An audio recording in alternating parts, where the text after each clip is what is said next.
Hello, Linda? Ken's funeral is about to start. You're not really planning on not coming, are you? Excuse me? What are you talking about? Ken has passed away.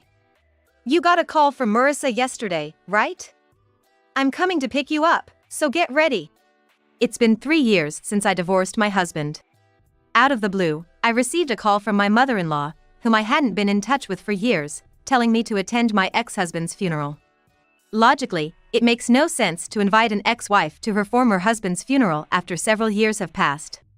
But what does she mean by "you got a call from Marissa"? My ex-husband was supposed to have died a year ago. Happening to be off from work, I, confused and not understanding the situation, got dressed in morning clothes just in case. 30 minutes later, the doorbell rang insistently. Come on, we're going. It's outrageous not to show up at the funeral of a husband you once relied on, even if you're divorced. That funeral? You mean the first anniversary, right? My mother-in-law frowned. What? The funeral is about to start, why would it be the first anniversary? Why am I not on the same page with my mother-in-law? A year ago, I was directly informed by Marissa, my ex-husband's current wife, of his passing. My husband passed away. I didn't contact you because I didn't want you to attend the funeral. But since you came to pay your respects, I thought I should let you know. At that time, I put $200 into a condolence envelope I had at home, intending it for incense money, and handed it over. When I mentioned this, my mother-in-law clicked her tongue quietly and furrowed her brows even more deeply. Just get in the car. Where's Alex? I'm not bringing Alex. I don't want him to see Marissa.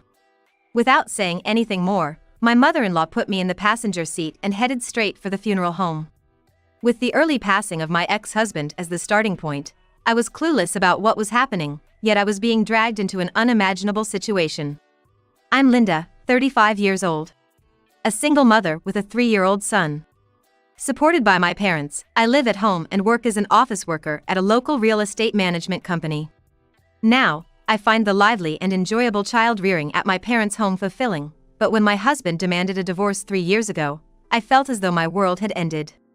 Who could have imagined being abandoned right after giving birth, with a newborn in tow? Now, I'm grateful that I was able to start raising my child at my parents' house immediately after being discharged from the hospital, living happily ever since. I met my ex-husband through my aunt's introduction. Linda, there's a wonderful person I think you should meet. My aunt, who's close with my mom, occasionally comes over for chats. Without any preamble, she dropped this suggestion, nearly causing me to spit out my tea in surprise. My aunt runs a small restaurant and is known among her patrons as the matchmaking aunt, having successfully paired off several couples who ended up getting married. There's a relative of a regular customer, a son who's over 35 and still hasn't had any marriage prospects. I had him come to the restaurant once, and I must say, he's not only good looking but also has a great personality. Plus, he works at a major company. It was clear that my aunt was highly recommending him. She first approached me, a single woman past 30, with this proposal. While I wasn't actively seeking a relationship, I was aware of my unremarkable and dull existence. Out of respect for my aunt, I decided to take a leap and go along with her suggestion. On the day, as I headed to the hotel lounge where we agreed to meet, my future husband was already there, waiting. True to my aunt's word, he was a handsome man in a well-fitted suit, with a refreshing smile. After exchanging greetings, he asked me with a somewhat serious look. Do you seriously consider marriage, Linda? Not fully understanding his intention, I decided to be honest. I'm not against the idea, but to be honest, I came today to honor my aunt's request. Hearing that, my husband let out a relieved sigh and said, "That's good." He was 3 years older than me, not in a rush to get married, and, like me, had come to meet out of respect for a relative's wishes.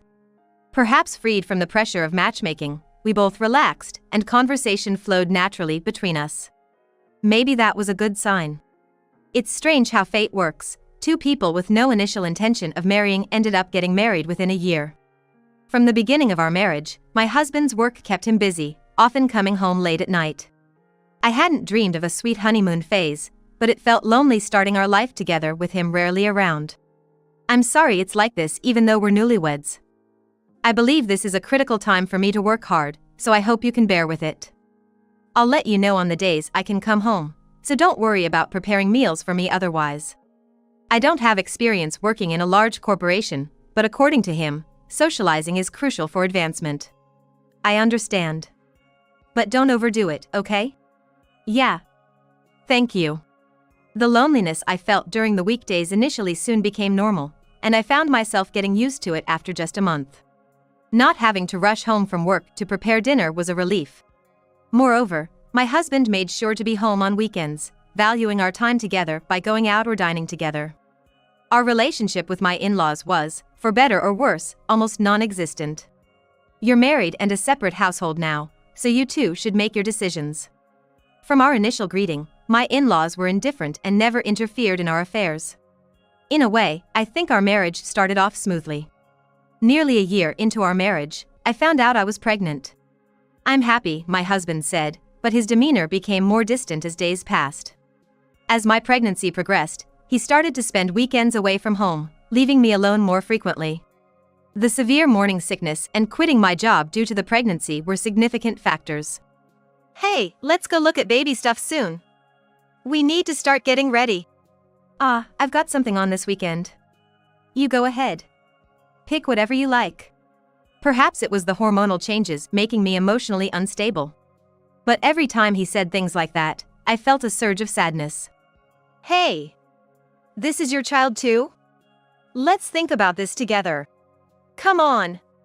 I'm busy, you know. It's your child too, so you should prepare yourself. You have time during the day, so just go by yourself. Every time I brought up the topic of our child, my husband became increasingly irritable and raised his voice. Even though I realized a gap was forming between us, I felt powerless to do anything about it. Yet, at that time, I still believed that the birth of our child would bring about a change in him. When labor started, my husband was nowhere to be found. Despite numerous attempts to contact him, there was no response to my calls or messages. I called my mother and then headed to the hospital by taxi, where I safely gave birth to a boy. After waking up, I contacted my husband again, and he said, "Well done. It's pointless for me to be there now, isn't it? Let me know when you're being discharged. I'll come to pick you up." Hearing that provided me with a bit of relief. During my hospital stay, both my parents and my in-laws came to see the baby, taking turns holding him and saying, "He's so cute." Even my usually indifferent in-laws seemed genuinely happy at that moment. Although I was surrounded by happiness, the one person I wished most to be there, my husband, was absent. In the end, my husband never visited the hospital, not even once, and I found myself unable to share my feelings or seek advice from anyone. On the day of discharge, my husband came to pick me up from the hospital room at the time I had told him. As soon as he entered the room, I handed him our sleeping son without a word. For a moment, my husband looked surprised but then silently stared at his face, standing still. "The name's Alex, right? Hoping for a bright future." I was surprised that my husband had thought of a name for our son. I thought it was a good name. Surely, everything will be okay. At that moment, I couldn't help but believe that a fun and happy future with our baby awaited us. However, my hopes were shattered in an instant. Returning home for the first time in a week, I found a pair of high heels with ribbons I had never seen before at the entrance. Entering the living room, there was a young woman wearing a short dress. "I want a divorce. I've realized I don't want children after all." Without a chance to sit down, my husband said this and thrust divorce papers in front of me. "Why didn't you say something sooner? The child is already born. And why bring me all the way here if you wanted a divorce? It can't be helped, right?" Marissa said she wanted to meet you and apologize. I felt dizzy hearing my husband say this with a smirk on his face. I thought it might be nice to have a family and make a home for the sake of my career. But when I actually saw the pregnancy, I just felt like I couldn't handle it. What is he even talking about? Wait, what do you mean? So, you're saying the marriage itself was for the sake of your career? That's right. You were the type to obediently follow what I said. It was convenient having you around, not just for companionship but like a housekeeper for my needs while I still wanted to have my fun. I stared at my husband in disbelief. But I just can't do the kid thing. I don't want my time taken up by children. I was so shocked I couldn't find the words to respond. I had no idea he was this kind of person. I never imagined his late nights were spent with other women. The memories of what I thought were 2 happy years of marriage suddenly seemed tainted. Well, I did learn that being married helps with social credibility. So, I've decided to remarry this one who agrees with me on not wanting kids. Plus, she's prettier than you. With that, my husband pulled the woman closer by the shoulder. I'll pay you alimony and child support around the standard rate, so just send me the bill or whatever later. I'm really sorry it's come to this, ma'am. The woman said with a smug look, her apology lacking any sincerity. She probably wanted to see my devastated face. That's why, in front of this woman alone, I refused to let myself cry. The poor baby being born into this, really so sad. Feeling infuriated by her pitiful gaze directed at my son, I snatched the divorce papers my husband was holding out. I'll file these myself. Filled with misery, I wanted nothing more than to leave that place as quickly as possible. I'll send your stuff to your parents' house later. Thanks for everything until now. Bye-bye. Good luck being a single mom. Every word from that irritating woman made me want to punch her, but I silently turned and walked towards the entrance. The cardboard boxes stacked in the Japanese-style room next to the entrance were probably my belongings. They're all set to get rid of me. Holding my baby, I suppressed my frustration and left the familiar apartment behind. Despite my initial fury, by the time I reached my parents' house, I was utterly dejected and emotionless. With a blank expression, I started to explain what had happened, and my parents exploded with emotion on my behalf. That idiot! My father, face red with anger and ready to storm out and confront my husband, was held back by my mother and me. My father's anger was so intense, it seemed unlikely that merely hitting someone would satisfy him. As I tried to hold him back, tears naturally started to fall. Damn it! I was overwhelmed by frustration, sadness, anger, and despair. All the emotions I had been suppressing surged forth, and before I knew it, I found myself crying uncontrollably like a child. It was only when both my parents hugged me and cried with me that I began to regain my composure. I decided to inform my in-laws of the divorce over the phone. It pained my heart, especially since they had been happy about their grandchild's birth at the hospital just the other day. So, if that's what you two have decided, I won't say anything. It's a shame about the grandchild. I'm sorry for what Ken did to you. My mother-in-law apologized, but she did not suggest trying to mend the marriage. Perhaps her son's marriage and his affairs were never truly of concern to my in-laws from the start. Afterward, through a lawyer, I filed for alimony and child support, and the divorce was finalized without issue. The alimony for both of us was transferred in one lump sum by my husband. He probably wanted to settle everything quickly to move on with his remarriage. We agreed on a child support payment of $800 every month, but there was no demand for visitation rights with our son. Realizing he truly had no interest in our child, I felt a clear sense of closure. Thus, our marriage ended unceremoniously after just 2 years. After the divorce, I moved back to my parents' house with my son, Alex. Currently, I'm working as an office worker at a real estate management company nearby, thanks to a referral from my father's acquaintance. According to what my aunt told me, my ex-husband and his affair partner remarried almost immediately after our divorce was finalized. I named our son Alex because, in that moment at the hospital, it seemed like the one genuine thing my ex-husband expressed. I hope for a bright future for this child, and even if we never see his father again, I wanted to tell my son that he was loved by his father. A year after the divorce, when I had almost forgotten about him, I received a call from my ex-husband. I hadn't deleted his contact information because of the child support. Sorry to call out of the blue after such a long time. There's something I'd like to talk about. Can we meet? Hearing my ex-husband's voice for the first time in a year, it sounded dark and lifeless, as if he were a different person. Sensing the seriousness of the situation, I agreed to meet him at a cafe near my parents' house after work the following day. Sensing the seriousness from his tone, I agreed to meet him at a cafe near my parents' house after work the next day. Actually, I've been diagnosed with an illness. It's already in a bad state. It's ridiculous that I didn't notice anything wrong with my own body until it got to this point. He said with a weak smile, leaving me at a loss for words. So, I might not be able to provide child support going forward. That's why I want to make our son the beneficiary of my life insurance. I was taken aback by his sudden offer, but I nodded silently to his earnest expression. Leaving a large sum of money to Marissa wouldn't do any good, he muttered under his breath. Driven by curiosity, I couldn't help but ask. What did you see in her? Was it her looks? Yeah, that was part of it. But despite appearances, she had her diligent moments.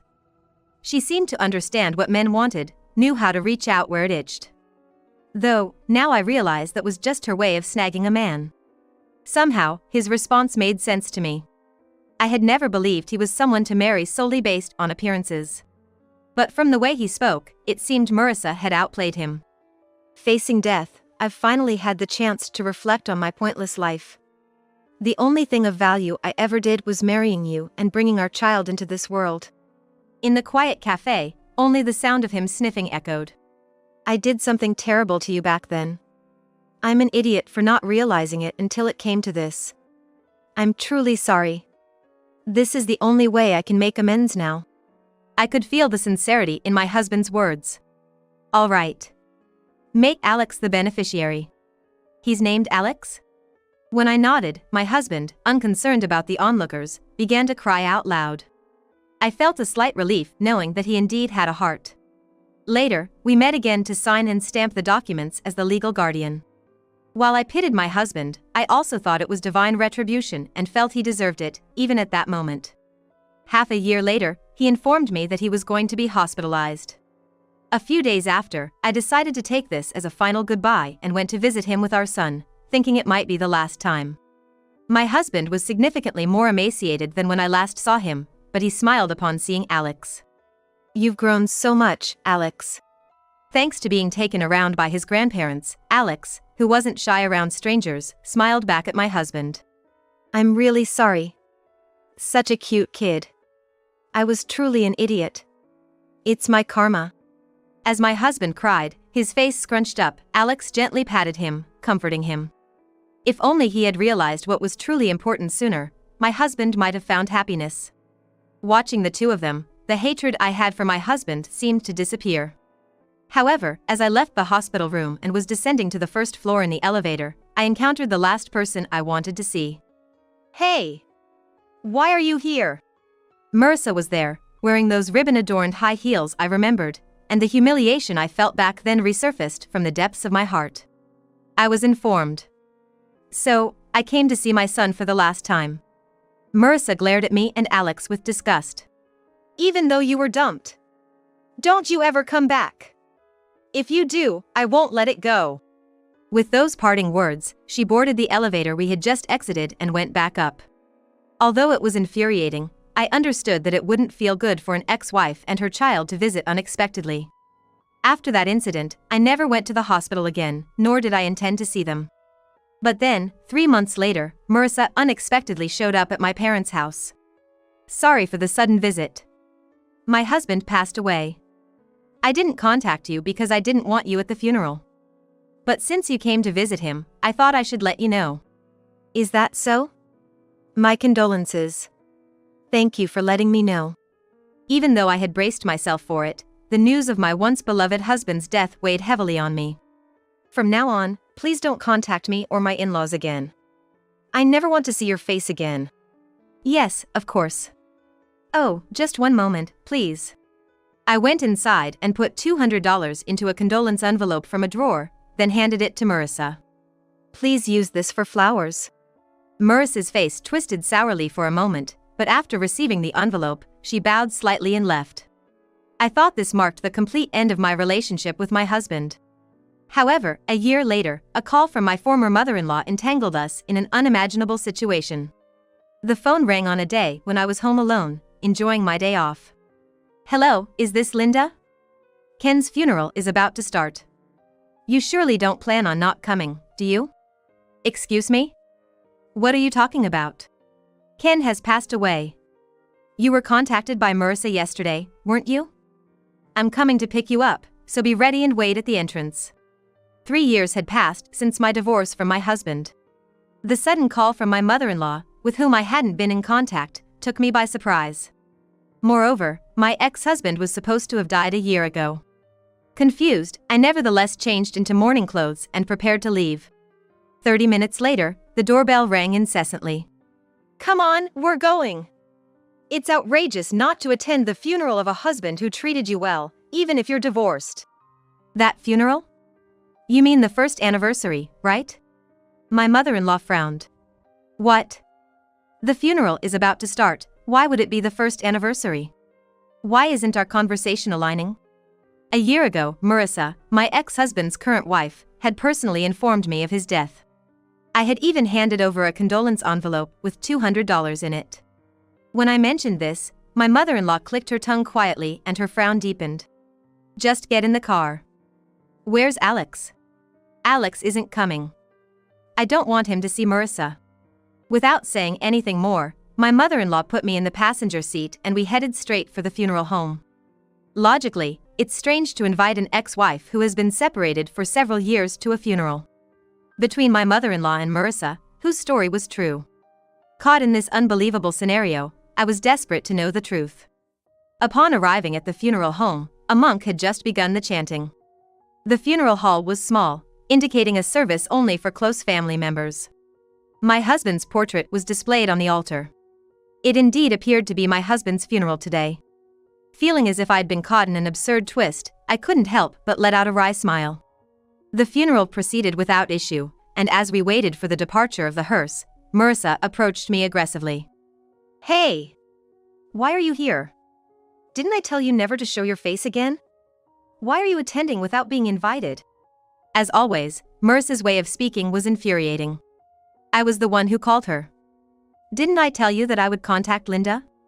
What? Use your head. I didn't want her here at the funeral. My mother-in-law sighed deeply, frowning. You lied about Ken dying a year ago and even accepted a condolence money from Linda. Is there another reason you were so adamant about her not coming? Marissa's face tensed for a moment, and I could hear her swallow hard. Linda, I invited you today because I thought you deserved to say thank you and farewell to Ken, considering how well he treated you. You were taken care of, so it seemed right to express gratitude and see him off. I tilted my head, confused by what my mother-in-law was saying. Despite receiving child support every month, didn't she always demand more? It was clear that Marissa was beginning to panic. Even though it wasn't hot, she was sweating profusely on her forehead. Yes, that's right.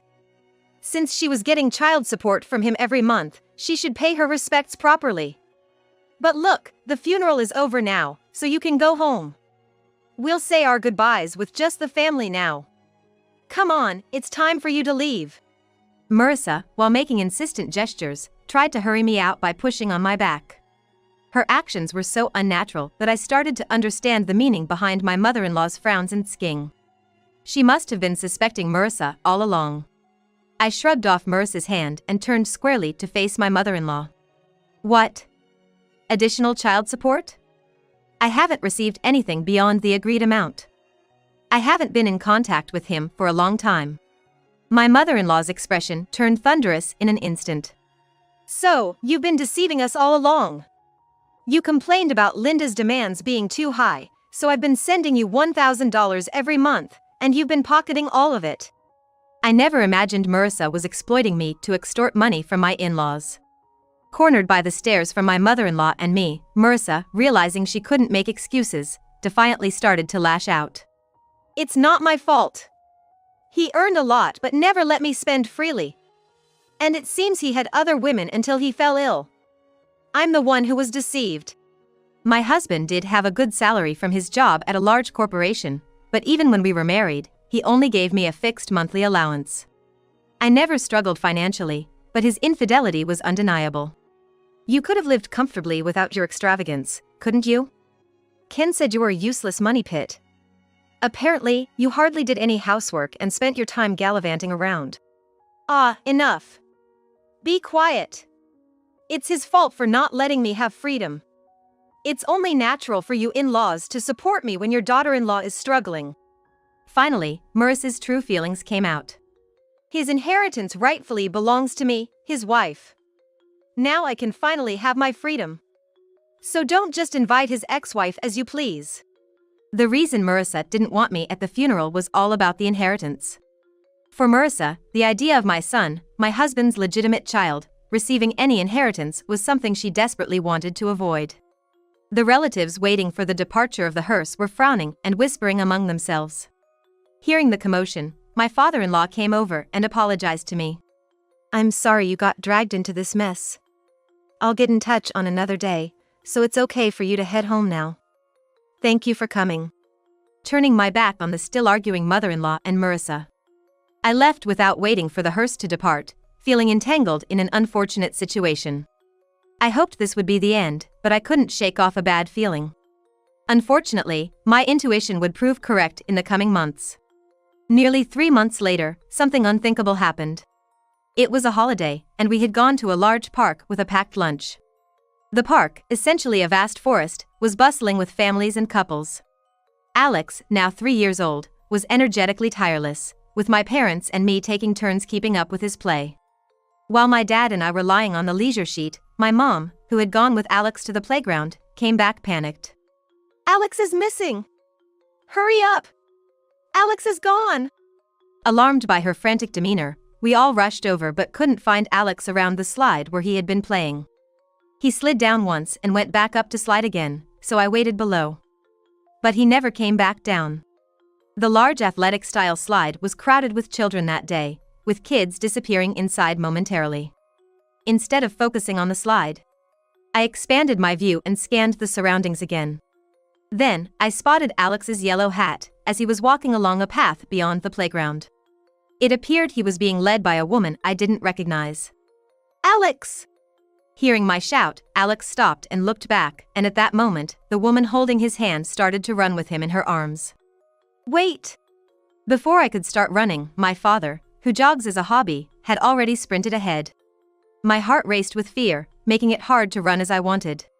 I called out to my father ahead. "Dad. They're heading towards the parking lot."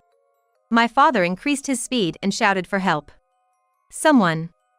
Please stop that woman. She's kidnapping a child." The woman reached her car, trying to throw Alex into the passenger seat and get into the driver's seat herself, but she was unable to. Several young dads, responding to my father's cries, managed to grab the woman just as she was about to get into the car. "Alex! Alex!" After my father took the sobbing Alex out of the passenger seat, he handed him over to me, who had arrived shortly after. Relieved, I collapsed to the ground, hugging Alex tightly. "Don't interfere. Because of that kid, I don't get any money. If only he wasn't there. If only he would disappear." The woman was Marissa. Her eyes were bloodshot, and the way she screamed, spitting and raging, was clearly deranged. Trembling, I couldn't say anything back, just watched as the out-of-control Marissa was taken away by the arriving police car. Later, my father-in-law contacted me to apologize and discuss the receipt of my ex-husband's life insurance. It seemed my in-laws had been informed by my husband to proceed in this manner, but they had kept it a secret from Marissa until discussions about the inheritance could be held. Apart from the life insurance, Marissa was to inherit everything else, but it turned out there wasn't much of an estate left.